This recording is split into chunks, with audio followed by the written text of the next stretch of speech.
Welcome to my channel. अभी हम देखेंगे क्लास 8 एनसीईआरटी ज्योग्राफी, जिसका फर्स्ट चैप्टर संसाधन। ठीक है, उससे पहले दोस्तों आपको याद दिला दूँ कि प्लीज़ मेरे चैनल को सब्सक्राइब कीजिए, वीडियोस को लाइक कीजिए और अपने फ्रेंड्स में शेयर कीजिए। तो चलो स्टार्ट करते हैं। यहाँ एक कहानी बताई है, उसे ये वो दिखा रहे हैं कि संसाधन एग्जैक्टली क्या है। ठीक है, तो एक घर की सफाई हो रही थी और मोना और राजू एक कैरेक्टर है जो अम्मा की मदद कर रहे थे। तो उन्होंने पूछा कपड़े, बर्तन, अनाज, कंघा, शहद की बॉटल, ये जो सब चीज़ें हैं तो ये उपयोगी है। ठीक है, तो इसके लिए ये महत्वपूर्ण है। तो अम्मा ने क्या कहा, ये जो है ये सारे संसाधन हैं। तो उनको क्वेश्चन आया कि ये संसाधन एग्जैक्टली क्या होते हैं। तो अम्मा ने बताया प्रत्येक वस्तु, ये डेफिनेशन इम्पॉर्टेंट है दोस्तों, देखो ये डेफिनेशन इम्पॉर्टेंट है। देखो, प्रत्येक वस्तु जिसका उपयोग आवश्यकताओं को पूरा करने के लिए किया जाता है उसे क्या कहते हैं, संसाधन कहा जाता है। ठीक है, आप प्लीज़ इसको नोट डाउन कीजिए। फिर है अपने चारों ओर देखिए और निरीक्षण कीजिए कि आप संसाधनों के विविध प्रकारों को पहचानने में सक्षम होंगे। ठीक है, अगर आपको प्यास लगे तो पानी पीते हैं, घर में विद्युत का उपयोग करते हैं, स्कूल से घर पहुंचने के लिए रिक्शा का उपयोग करते हैं, मतलब जो भी चीज़ों का हम उपयोग करते हैं, ठीक है, तो उसे क्या बोला जाता है, संसाधन बोला जाता है। ठीक है, जैसे कि जल, विद्युत, रिक्शा, सब्जियां, पाठ्य पुस्तक, सभी में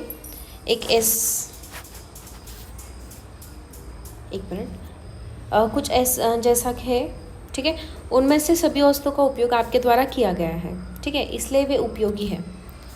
एक वस्तु अथवा पदार्थ की उपयोगिता, ठीक है, एक पदार्थ या वस्तु की उपयोगिता अथवा प्रायोजिकता उसे एक संसाधन बना देती है। ठीक है, उपयोगिता मतलब क्या, उसका उपयोग, उस पदार्थ का उपयोग, या प्रायोजिकता मतलब उसका एग्जैक्टली यूज़ किसके लिए होता है वो। तो राजू अब जानना चाहता था कि कोई भी वस्तु संसाधन कैसे बनती है। तो ऐसे नहीं कि कोई भी वस्तु ऐसे ही उठकर संसाधन बनी, ऐसे नहीं होता। उसकी ज़रूरत पड़ने पर ही वो संसाधन बन जाती है, या उसकी प्रायोजिकता अच्छी हो तभी वो क्या बन जाता है, संसाधन बन जाता है। ठीक है, अभी एक मानव है तो वो क्या है, वो एक अच्छा पढ़ा लिखा हो या कुछ भी अच्छा काम करता हो जो उसको अच्छा लगे, तो वो क्या हुआ, एक मानव संसाधन हुआ। लेकिन अगर कुछ वो बुरे काम कर रहा है, वो जिसका समाज को कोई उपयोग नहीं है, तो वो क्या हो सकता है, वो मानव संसाधन कभी कभी साबित नहीं हो सकता, या मानव संसाधन के लिए प्रतिकूल हो सकता है। ठीक है, राजू अब जानना चाहता था कि कोई वस्तु कैसे संसाधन बनती है। तो देखो, अम्मा ने बच्चों को बताया कि वस्तु उस समय संसाधन बनती है जब उनका कोई मूल्य होता है। मूल्य होता है मतलब क्या, मूल्य कब मिलता है उसको, मूल्य प्रदान जब तभी होता है जब वो जो वस्तु होती है उसका प्रयोग अथवा उपयोगिता इसे मूल्य प्रदान कर देती है। ठीक है, मतलब उसका कोई प्रयोग हो सके या उसका कुछ उपयोग हो सके, तभी वो उसको मूल्य आता है, मतलब उसकी कीमत होती है। ठीक है, मतलब ऐसे नहीं कि पैसे देकर ही उसकी कीमत होती है, लेकिन जो जो चीज़ें इम्पॉर्टेंस उसका बढ़ जाता है तभी उसको मूल्य मिलता है। ठीक है, तो इसके लिए बोला जाता है कि संसाधन जो होते हैं वो मूल्यवान होते हैं। मूल्य का अर्थ महत्व होता है। कुछ संसाधनों का आर्थिक मूल्य होता है जबकि कुछ संसाधनों का आर्थिक मूल्य नहीं होता। जैसे कि मैंने अभी बताया, जैसे कि धातुओं का आर्थिक मूल्य होता है लेकिन एक मनोरम भूदृश्य का आर्थिक मूल्य नहीं होता। मतलब हम कहीं पे जाए तो हमें कुछ लोहे की चीज़ खरीदनी है तो हमें उसका मूल्य चुकाना पड़ता है, लेकिन अगर हम किसी ट्रिप पे गए और वहाँ पे हम लोग ने देखा कि जो नज़ारा है निसर्ग का, ठीक है, एनवायरनमेंट का, वो बहुत ज़्यादा अच्छा है, तो उसके कुछ भी पैसे नहीं लगते। ठीक है, वो हमें फ्री में मतलब वो निसर्ग जो है वो हमसे कुछ पैसे नहीं लेता। ठीक है, तो वो क्या होता है, अमूल्य होता है, मतलब सॉरी, उसको कोई आर्थिक हमें देना नहीं पड़ता। ठीक है, मतलब उसका आर्थिक मूल्य नहीं होता।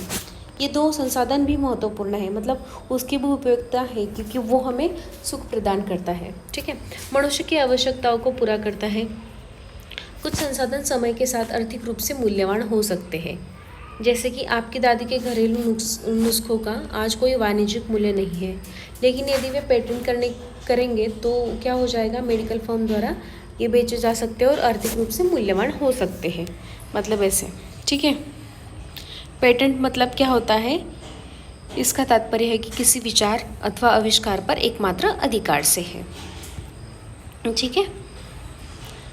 नेक्स्ट है समय और प्रौद्योगिकी दो महत्वपूर्ण कारक हैं जो पदार्थों को संसाधन में परिवर्तित करते हैं, ठीक है। समय और प्रौद्योगिकी मतलब अगर आपके पास कोई समय हो और उसको आपने अच्छे से यूज़ किया किसी प्रौद्योगिकी के लिए, ठीक है, और प्रौद्योगिकी करने के लिए भी आपको समय की मतलब कुछ टेक्निकल चीज़ें हो तो उसके लिए भी आपको समय की ज़रूरत पड़ती है।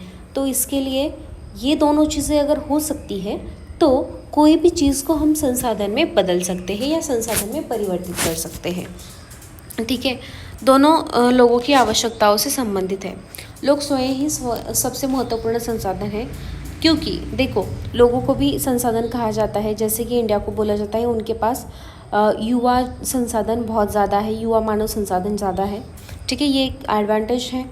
ये लोगों के विचार, ज्ञान, आविष्कार और खोज ही है जो अधिक संसाधनों की रचना करते हैं, ठीक है। प्रत्येक खोज अथवा आविष्कार से बहुत से अन्य खोज एवं आविष्कार होते हैं।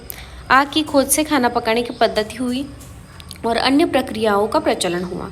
जैसे कि अभी यहाँ पे ऊपर दिया है कि समय और प्रौद्योगिकी दोनों महत्वपूर्ण हैं। तो देखो आग की खोज की तभी समय भी लगा होगा और प्रौद्योगिकी भी है उसमें, ठीक है। तो इसके लिए उसके बाद क्या हुआ, खाना पकाने की पद्धति हुई, फिर अन्य प्रक्रियाओं का भी प्रचलन हुआ। जबकि पहिए के आविष्कार से क्या हुआ, अंततः परिवहन की नवीनतम विधियों का विकास हुआ, ठीक है। और जल विद्युत बनाने की प्रौद्योगिकी ने तेजी से बहते जल से ऊर्जा उत्पन्न करके इसको एक महत्वपूर्ण संसाधन बनाया, ठीक है। यहाँ पे देखो एक इमेज है, यहाँ पे एक बहुत महत्वपूर्ण संसाधन है। तो इसके लिए मैं भी एक संसाधन हूँ, ऐसे वो लड़की अपनी माँ से कह रही है। प्रौद्योगिकी क्या होती है, किसी कौशल करने अथवा वस्तु बनाने में नवीनतम ज्ञान का अनुप्रयोग मतलब प्रौद्योगिकी होता है, ठीक है। फिर अभी देखो ये इम्पॉर्टेंट पार्ट है बहुत ज़्यादा, संसाधनों के प्रकार। संसाधनों के प्रकार कौन से हैं, एक है प्राकृतिक, दूसरा है मानव निर्मित और तीसरा है मानव। मानव और मानव निर्मित दो अलग अलग है। प्राकृतिक मतलब जो निसर्ग से मिलते हैं, हमें जो फ्री में मिलते हैं उसको प्राकृतिक बोलते हैं। मानव निर्मित मतलब मानव निर्माण क्या हुआ, जैसे कि ब्रिज, गाड़ियाँ, मकान, ये सब चीज़ें मानव निर्मित संसाधन होती है। और मानव खुद मतलब ऐसा मानव जिसने कुछ अचीव किया हो, जो कुछ कर रहा है, तो उसको मानव संसाधन कहा जाता है। तो देखो एक एक देखेंगे हम लोग। प्राकृतिक संसाधन क्या है, जो संसाधन प्रकृति से प्राप्त होता है, जो संसाधन प्रकृति से प्राप्त होता है और अधिक संशोधन के बिना ही उपयोग में लाए जा सकते हैं, उसे क्या कहते हैं, प्राकृतिक संसाधन कहा जाता है, ठीक है। मतलब अभी कोई भी फल है, सपोज आम है, ठीक है, तो हम लोग वो ऐसे ही खा सकते हैं, उस पर कुछ प्रक्रिया करने की ज़रूरत होती नहीं है, ठीक है। तो वो क्या हुआ, प्राकृतिक संसाधन हुआ, ठीक है। फिर वायु, जिससे हम सांस लेते हैं, तो वो, फिर नदियाँ, झील का जल, मृदा, खनिज, सभी प्राकृतिक संसाधन हैं, ठीक है। और इसमें से बहुत ज़्यादा ऐसे हैं कि जो निःशुल्क उपहार है, ठीक है, और सीधे ही उपयोग में लाए जा सकते हैं, ठीक है। और कुछ परिस्थितियों में प्राकृतिक संसाधन जो है वो सबसे अच्छी तरह से उपयोग करने के लिए औजार और प्रौद्योगिकी की आवश्यकता हो सकती है, ठीक है। औजार एवं प्रौद्योगिकी की आवश्यकता होती है। फिर है प्राकृतिक संसाधनों को विस्तृत रूप से दो पार्ट में डिवाइड किया जाता है, एक है नवीकरणीय और दूसरा है अनवीकरणीय। नवीकरणीय मतलब क्या होता है, वे संसाधन जो शीघ्रता से नवीकृत अथवा पुनःपूरित हो सकते हैं, ठीक है। और अनवीकरणीय मतलब क्या, उसका उल्टा। नवीकरणीय क्या होते हैं, इसमें से कुछ असीमित है, उन पर मानव क्रियाओं का प्रभाव नहीं होता, जैसे कि सौर और पवन ऊर्जा, ठीक है। मतलब कितना भी आप कोशिश करो, जैसे कि नदियों को प्रदूषित किया जाता है, वायु को प्रदूषित किया जाता है मानव द्वारा, लेकिन सौर ऊर्जा जो आती है, पवन ऊर्जा जो होती है, उसको मानव प्रभावित नहीं कर सकता, ठीक है। लेकिन फिर भी कुछ नवीकरणीय स्रोत है या संसाधन है, जैसे कि जल, मृदा, वन, इसका प्रयोग मानव द्वारा लापरवाही से किया जाता है और उसकी वजह से वो प्रभावित होते हैं। फिर है जल, असीमित नवीकरणीय। जल क्या होता है, असीमित नवीकरणीय संसाधन प्रेरित होता है। ठीक है, असीमित नवीकरणीय। ठीक है, फिर भी जल की कमी और प्राकृतिक जल स्रोतों का सूखना आज विश्व के बहुत भागों में एक बड़ी समस्या है, क्योंकि जो अलवण जल है वो उसकी मात्रा बहुत ही ज़्यादा कम है। फिर अनवीकरणीय संसाधन वे हैं जिनका भंडार सीमित है। ठीक है, भंडार एक बार समाप्त होने पर उसके बाद नवीकृत अथवा पुनःपूरित होने में हजारों वर्ष लग जाते हैं, और यह अवधि मानव जीवन की अवधि से बहुत ज़्यादा है। ठीक है, तो इसके लिए अनवीकरणीय स्रोत जो होते हैं तो उनका एकदम अच्छे से प्रयोग करना बहुत ज़्यादा जरूरी है, जैसे कि कोयला, पेट्रोलियम, प्राकृतिक गैस, ये कुछ अनवीकरणीय संसाधन के उदाहरण हैं। ठीक है, फिर है प्राकृतिक संसाधनों का वितरण भूभाग, जलवायु ऊंचाई जैसे अनेक भौतिक कारकों पर निर्भर करता है। ठीक है, और पृथ्वी पर इन कारकों में विभिन्नता होने के कारण संसाधनों का वितरण असमान होता है। ये लाइन ध्यान में रखो। ठीक है, क्योंकि कहीं पर जलवायु ऐसी हो कि वहाँ पे लोहा मिलता हो, कहीं पे सोना मिलता हो। ठीक है, संसाधन का भंडार, यह उपयोग के लिए संसाधन की मात्रा है। ठीक है, फिर सेकंड है मानव निर्मित संसाधन। ठीक है, क्या है? मानव निर्मित संसाधन। मानव निर्मित संसाधन मतलब क्या? जो मानव द्वारा बनाए गए हैं। ठीक है, देखो कभी कभी प्राकृतिक पदार्थ तब संसाधन बन जाते हैं जब उनका मूल रूप बदल दिया जाता है, जैसे कि लोहा अयस्क उस समय तक संसाधन नहीं बन जाता जब तक लोग उससे लोहा नहीं बनाना सीखा था। ठीक है, और लोग प्राकृतिक संसाधनों का उपयोग पुल, सड़क, मशीन और वाहन बनाने में करते हैं, जो मानव निर्मित संसाधन के नाम से जाना जाता है। और प्रौद्योगिकी भी मानव निर्मित संसाधन है। ठीक है, तकनीकी जो है वो मानव निर्मित संसाधन है, इसलिए हम जैसे लोग प्राकृतिक संसाधनों का उपयोग करके मानव निर्मित संसाधन बनाते हैं। ठीक है, अभी तीसरा कौन सा था? जो है मानव संसाधन। मानव संसाधन क्या है? लोग और अधिक संसाधन बढ़ाने के लिए प्रकृति का सबसे अच्छा उपयोग तभी कर सकते हैं जब उनके पास ऐसा करने का ज्ञान, कौशल तथा प्रौद्योगिकी उपलब्ध हो। ठीक है, तो देखो मानव संसाधन क्या है? मानव संसाधन से तात्पर्य है कि लोगों की संख्या और योग्यता से है। ठीक है, मतलब लोगों की संख्या कितनी है और उसकी योग्यता मतलब मानसिक और शारीरिक योग्यता कितनी है। ठीक है, यद्यपि मानव संसाधन मानने के संदर्भ में लोगों में मतभेद है, क्योंकि इतना होते हुए भी इस तथ्य से इनकार नहीं किया जा सकता कि मूलतः मनुष्य की कुशलताएं ही भौतिक पदार्थों को मूल्यवान संसाधन बनाने में सहायता करता है। ठीक है, फिर इसलिए मनुष्य एक विशिष्ट प्रकार का संसाधन है। मनुष्य एक विशिष्ट प्रकार का संसाधन है। अंततः क्या होता है? लोग मानव संसाधन है, और शिक्षा और स्वास्थ्य, शिक्षा अच्छी मिले, स्वास्थ्य अच्छा हो तो लोगों को बहुमूल्य संसाधन बनने में मदद होती है। ठीक है, और अधिक संसाधनों के निर्माण में समर्थ होने के लिए लोगों के कौशल में सुधार करना मानव संसाधन विकास कहलाता है। मतलब मानव को संसाधन में परिवर्तित करने के लिए उसका विकास होना बहुत ज़्यादा ज़रूरी है। फिर अभी ये 3 हुए। पहला था जो प्राकृतिक संसाधन, दूसरा था मानव निर्मित संसाधन और तीसरा था मानव संसाधन। ठीक है, तो ये सब संसाधन हैं, लेकिन उनका संरक्षण करना भी ज़्यादा ज़रूरी है। ठीक है, तो इसके लिए सतत पोषित विकास करने के लिए आवश्यकता है। ठीक है, तो सतत पोषणीय विकास क्या होता है? संसाधनों का सावधानीपूर्वक उपयोग करें ताकि न केवल वर्तमान पीढ़ी अपितु भावी पीढ़ियों की भी आवश्यकता पूरी हो सके। ठीक है, जैसे कि पानी का हम लोग कैसे भी उपयोग करते हैं तो वो वैसा नहीं होना चाहिए। वो अभी वर्तमान पीढ़ी के लिए और भविष्य की पीढ़ी के लिए कैसे उपयोगी साबित हो, ये हमें देखना चाहिए। उसको बोलते हैं सतत पोषणीय विकास। ठीक है, तो लोग पेड़ काटते हैं। ठीक है, तो वो बहुत ज़्यादा नुकसानदेह हो सकता है। फिर संसाधनों का सतर्कतापूर्वक उपयोग करना और उन्हें नवीकरण के लिए समय देना, इसको क्या बोलते हैं? संसाधन संरक्षण बोलते हैं। मतलब अगर पेड़ काटा तो उसको संसाधन के लिए, मतलब उसको बढ़ने के लिए कोई कुछ समय देना, और फिर से वो पेड़ बढ़ सकता है तो उसको क्या बोलते हैं? संसाधन संरक्षण बोलते हैं।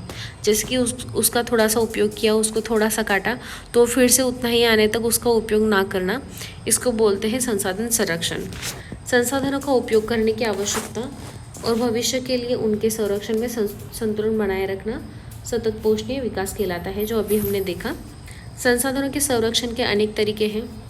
जैसे कि प्रत्येक व्यक्ति उपभोग को कम करके वस्तुओं के पुनर्चक्रण और पुनः उपयोग द्वारा योगदान दे सकता है। ठीक है, अंततः यह एक विभिन्नता बनाता है क्योंकि सभी जीवन एक दूसरे से जुड़े हुए हैं। मतलब क्या करना है, संसाधन संरक्षण का एक पहलू कौन सा है, पुनर्चक्रण करना या पुनः उपयोग करना। जैसे कि प्लास्टिक बहुत खतरनाक है चीज़ जो मानव निर्मित संसाधन है, लेकिन वो तो हम नष्ट नहीं कर सकते, लेकिन उसको क्या कर सकते हैं हम लोग, उसका पुनर्चक्रण और पुनर्वापर कर सकते हैं। ठीक है, तो उससे क्या बन सकता है, उससे वो संसाधन फिर से हम लोग यूज़ कर सकते हैं। ठीक है, उसके बाद है हमारी पृथ्वी और इस पर निवास करने वाले लोगों का भविष्य पेड़ पौधों और परितंत्र की सुरक्षा और संरक्षण से जुड़ा है। अब यह सुनिश्चित करना हमारा कर्तव्य है कि सभी नवीकरणीय संसाधन जो है उसका उपयोग कैसा होगा, सतत पोषणीय, मतलब अभी के पीढ़ी के लिए और नेक्स्ट पीढ़ी के लिए भी हो। फिर पृथ्वी पर जीवन की विविधता संरक्षित की जाए, मतलब हर जगह जो विविधता है वो कैसे बनी रहेगी, जब वहाँ के जो संसाधन है वो अच्छे से रहेंगे तभी क्या हो सकती है, विविधता बनी रह सकती है, तभी वो वहाँ के जीव अच्छी तरह से जी सकते हैं और विविधता बनी रह सकती है। और फिर प्राकृतिक पर्यावरणीय तंत्र की हानि को कम से कम किया जाना चाहिए। ठीक है, और फिर क्या है, ये देखो सतत पोषणीय विकास के कुछ सिद्धांत हैं, जैसे कि जीवन के सभी रूपों का आदर और देखभाल करना, मानव जीवन की गुणवत्ता को बढ़ाना, फिर पृथ्वी की जीवन शक्ति और विविधता का संरक्षण करना, प्राकृतिक संसाधनों का जो ह्रास हो रहा है उसको कम करना, पर्यावरण के प्रति व्यक्तिगत व्यवहार और अभ्यास में परिवर्तन करना, और समुदायों को अपने पर्यावरण की देखभाल करने योग्य बनाना। ये कुछ चीज़ें करेंगे तो सतत पोषणीय विकास अच्छे से संभव हो पाएगा। तो दोस्तों इसी के साथ 8th क्लास NCERT ज्योग्राफी का फर्स्ट चैप्टर ख़त्म होता है। नेक्स्ट वीडियो में देखेंगे नेक्स्ट चैप्टर। ठीक है, तब तक के लिए दोस्तों प्लीज़ मेरे चैनल को सब्सक्राइब कीजिए, वीडियोज़ को लाइक कीजिए और अपने फ्रेंड्स में शेयर कीजिए। धन्यवाद दोस्तों।